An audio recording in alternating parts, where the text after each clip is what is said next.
Alright, so since history is written by the victors, one of my favourite pastimes as a history fan is to read books written by the victors and just go, you all buying this? So for example, during the mid-8th century BC, Rome realised that it didn't have enough women in the country, so it went and kidnapped well over 30 women from other cities. All those other cities didn't like this, so they sent armies to defeat Rome. In quick succession, 3 attacking cities were defeated by the Roman army and conquered.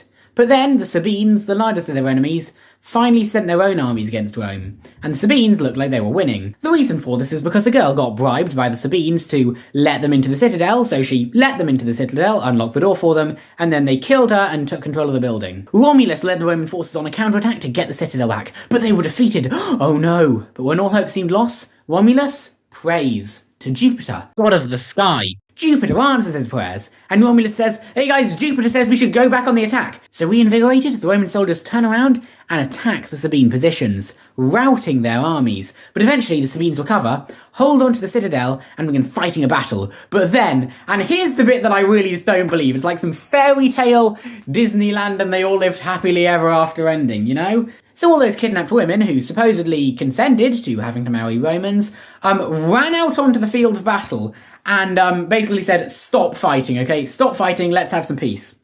If, they cried, you are wary of these ties of kindred, these marriage bonds, then turn your anger upon us! It is we who are the cause of the war. It is we who have wounded and slain our husbands and fathers. Better for us to perish rather than live without one or the other of you, as widows or as orphans. So the women came out and blamed themselves, basically. However, the two armies were so moved by this touching moment that they stopped fighting, signed a peace treaty, and then the Romans and the Sabines agreed to unite into one kingdom, and the two kings of those kingdoms ruled together peacefully forever until one of them died, and the king of Rome just decided to just be the king of everything, of both Sabine and Rome. I'm not saying that every detail of that story is fake, okay? We know for a fact the Romans did take over Sabine somehow.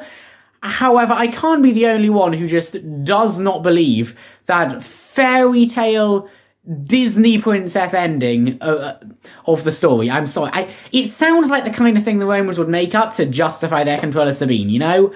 Justify all the horrible things they've been doing, you know? You chose this. You guys united with us. And I'm not the only person. There are historians who don't entirely believe this story.